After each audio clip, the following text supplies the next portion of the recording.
Le président Macron vient d'annoncer qu'il n'appliquerait pas la décision de l'Union européenne de prolonger de 5 ans l'utilisation du glyphosate, ce pesticide contesté. Et pour vous, cette bronca française est une excellente nouvelle?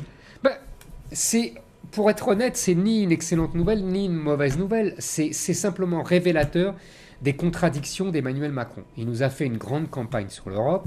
Il a fait des grands discours depuis qu'il est élu président sur la souveraineté européenne. Notamment à la Sorbonne. Exactement. Et là, il retrouve la souveraineté française parce que la souveraineté européenne, comme il a dit, ne lui plaît pas. Ça pose des questions, sur l'approche d'Emmanuel Macron et surtout, plus fondamentalement, sur le rapport entre la nation et l'Europe, éternelle question aussi vieille que l'Europe. Ça veut dire que l'Europe ne nous veut pas forcément du bien à nos nations. Mais c'est même pas ça à la limite, si vous voulez. On ne sait pas si le glyphosate est bon ou pas. Enfin, moi, je ne le sais pas. Je ne vais pas rentrer dans cette querelle technique. Les études scientifiques sont voilà, pas je suis incapable de vous dire qui a raison, qui a tort. Ce qui m'intéresse davantage, c'est le comportement d'Emmanuel Macron. Il estime, lui, que c'est l'intérêt national de la France d'interdire au plus vite ceux désherbants pesticides. Donc, il l'arrête. Mais en l'occurrence, il fait le contraire de ce qu'il a dit pendant la campagne. Et vous pensez qu'ils sont tous comme ça, les dirigeants français, même quand ils se disent européens? En fait, dès que les intérêts de la France sont en jeu, le fleuve rentre dans son lit? On aimerait bien, mais en fait, je ne pense pas. Moi, ce que je pense, c'est que Macron devrait poursuivre ça. Il devrait faire ça systématiquement. Par exemple, il devrait s'asseoir sur Schengen parce que l'ouverture des frontières est une catastrophe. Il devrait s'asseoir sur les jurisprudences des juges européens sur l'immigration. Il devrait s'asseoir sur les décisions de la Commission de Bruxelles pour la concurrence industrielle. Il devrait s'asseoir sur les contraintes de Maastricht et sortir en tout cas les dépenses militaires, par exemple. Vous voyez, des choses qui défendraient, selon moi, l'intérêt national. Mais encore une fois, ce n'est que selon moi. D'autres Français pourraient estimer qu'il y a d'autres priorités. On voterait et ça s'appellerait la démocratie. Non, je taquine un peu, vous comprenez pourquoi. C'est parce que ça pose la vraie question de la démocratie européenne. Il ne peut pas y avoir de démocratie européenne car il n'y a pas de peuple européen, il n'y a pas de démos européen. C'est toute la discussion. Alors les européistes veulent nier cette réalité. Ils disent qu'on peut s'affranchir de ce principe-là. La décision d'Emmanuel Macron nous ramène à cette discussion-là. La FNSEA, le principal syndicat agricole français, dénonce le nationalisme d'Emmanuel Macron dans ce dossier. Mais la FNSEA a raison. Emmanuel Macron fait preuve de nationalisme. Mais est-ce que le nationalisme, c'est forcément mauvais? C'est toujours la même discussion. Ce que les européistes appelleront les égoïsmes nationaux, moi j'appelle ça l'intérêt général, de la France. Quand les Hongrois ou les Polonais refusent les migrants que leur impose la Commission de Bruxelles, ils défendent leur intérêt national. Ils ont été mis en minorité au sein de l'Europe, comme Emmanuel Macron sur les glyphosates. Vous voyez, chacun voit midi à sa porte. C'est tout le problème de l'Europe. Ça ne veut pas dire qu'il ne faut pas des accords, des coopérations, des ententes, même, je ne sais pas moi, des solidarités très grandes entre pays européens, un grand marché, que sais-je. Vous voyez, la discussion nous ramène à la grande querelle au moment de Maastricht et même à la querelle au temps du général de Gaulle, en vérité, au temps de la politique de la chaise vide, etc. C'est la sempiternelle question européenne. Merci Éric Zemmour. Nous ne sommes pas forcément d'accord avec Éric Zemmour. Bonjour Éric. Bonjour. Alors, il n'y a plus de politique africaine de la France. Tel est le message que le président Macron a voulu faire passer lors de son premier voyage en Afrique. Qu'est-ce que cela signifie selon vous, Éric? La France-Afrique, c'est fini. Le président Macron l'a dit et répété. Tout le monde a compris. D'autant mieux que François Hollande déjà avait dit la même chose. La France-Afrique, c'est fini. Et Nicolas Sarkozy lui aussi avait dit la France-Afrique, c'est fini. Et Jacques Chirac n'avait-il pas dit la France-Afrique, c'est fini?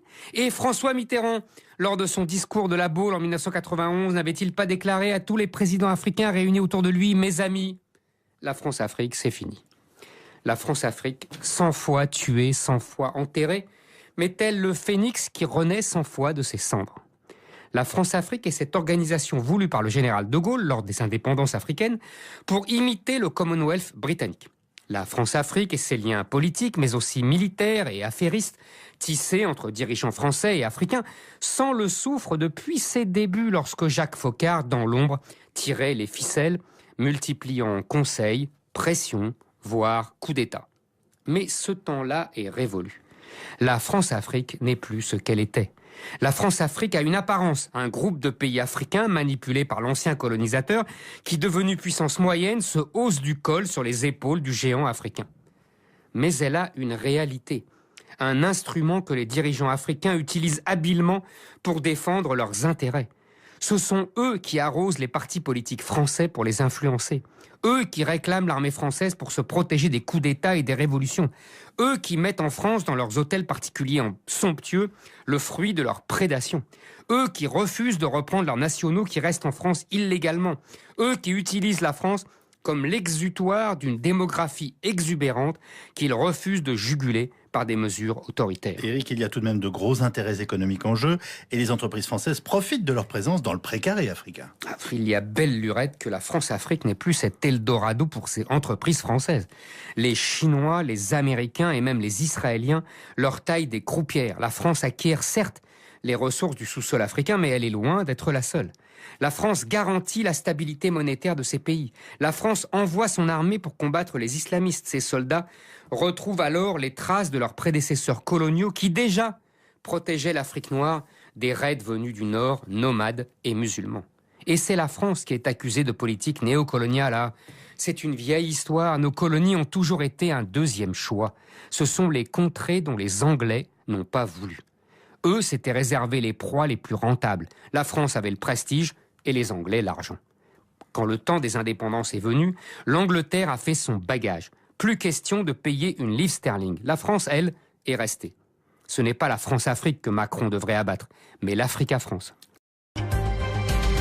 8h18, on n'est pas forcément d'accord ce matin avec Éric Zemmour. Bonjour Éric. Bonjour. L'attaque vendredi contre une mosquée est le plus meurtrier de l'histoire de l'Égypte avec 305 morts. Il est revendiqué par une branche locale de Daesh. Les musulmans sont les principales victimes du terrorisme islamique. On connaît tous cette phrase, on connaît tous l'argument. Il est ressassé sur toutes les ondes, tous les écrans, tous les journaux depuis que l'État islamique a frappé en France en 2015. Cet argument est avancé à la fois pour démontrer que les musulmans sont victimes et non coupables de la cruauté terroriste, et pour nier l'existence d'une quelconque guerre de civilisation entre l'islam et l'Occident. Ce terrible attentat en Égypte semble en effet donner du crédit à l'argument. Les victimes sont bien musulmanes comme leurs assassins. Cela nous paraît même évident, et pourtant cela ne l'est pas. En tout cas, pas pour le groupe Province du Sinaï qui a revendiqué l'attentat. Pour ces derniers, les victimes sont avant tout des soufis, c'est-à-dire une branche mystique de l'islam, une branche pour qui la méditation est plus importante que la pratique, la foi plus importante que le respect des commandements. Ce sont ces soufis qui expliquent que le djihad veut dire non pas guerre aux mécréants, mais effort sur soi-même. Les djihadistes qui ont mis une bombe dans leur mosquée leur ont montré que leur désaccord sémantique était radical. Cet affrontement remonte à loin, selon vous, Éric ? Pour l'islam sunnite traditionnel, le soufisme ressemble beaucoup au christianisme. Beaucoup trop. C'est une sorte d'hérésie. Une semaine avant l'attentat, des représentants de ce groupe islamiste avaient averti les Bédouins du Nord Sinaï qu'ils devaient cesser leur rituel soufi. Mais ces derniers ne s'attendaient pas à ce qu'une mosquée soit frappée. Il est vrai que, pour les sunnites fondamentalistes, une mosquée soufie est comme une église, voire pire. Or, les églises en Égypte sont une cible habituelle. Et les Coptes persécutés, harcelés, rançonnés quand ils ne sont pas massacrés. Ils meurent ou fuient le pays, bien que le général Sissi leur ait promis une protection qu'il ne parvient pas à leur assurer. Sort cruel des Égyptiens depuis le coup d'État militaire qui a mis un terme au gouvernement des frères musulmans sortis vainqueurs des élections à la suite du printemps arabe de 2011. Ils n'ont ni le beurre, ni l'argent du beurre, ni la liberté, ni la sécurité. Mais si tous les Égyptiens ont perdu la liberté, seuls les chrétiens et les musulmans jugés hérétiques sont en danger de mort. Cet attentat est une leçon et un avertissement. L'État islamique a perdu sa base territoriale.